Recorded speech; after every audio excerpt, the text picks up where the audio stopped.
ശബരിമല സ്വർണ്ണക്കൊള്ള കേസിൽ ഉന്നതരുടെ അറസ്റ്റുടൻ ദേവസ്വം ബോർഡ് മുൻ അംഗങ്ങളായ എൻ വിജയകുമാർ, കെ.പി. ശങ്കരദാസ് എന്നിവരെ വൈകാതെ വീണ്ടും ചോദ്യം ചെയ്യും. പങ്കജ് ഭണ്ഡാരിയെ 12-ഉം ഗോവർദ്ധനെ 13-ഉം പ്രതിയാക്കിയാണ് കേസ് രജിസ്റ്റർ ചെയ്തിരിക്കുന്നത്.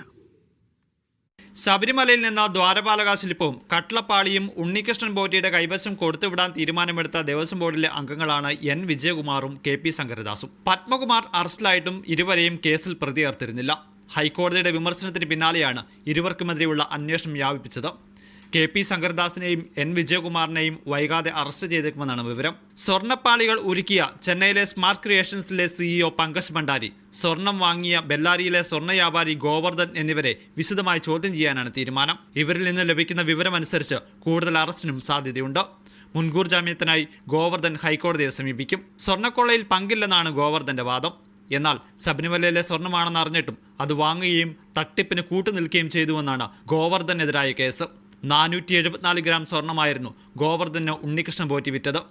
15 ലക്ഷം രൂപയും ഇതിനായി ഉണ്ണികൃഷ്ണൻ പോറ്റി ഗോവർദ്ധന് കൈമാറി. 106 ഗ്രാം സ്വർണമാണ് ഉണ്ണികൃഷ്ണൻ പോറ്റി പണിക്കൂലിയായി സ്മാർട്ട് ക്രിയേഷൻസ് നൽകിയിട്ടുള്ളത്. ഇത് SIT പിടിച്ചെടുത്തു. പങ്കജ് ഭണ്ഡാരിയെയും ഗോവർദ്ധനെയും ചോദ്യം ചെയ്യാനായി കസ്റ്റഡി അപേക്ഷ നൽകാനും അന്വേഷണ സംഘം തീരുമാനിച്ചു.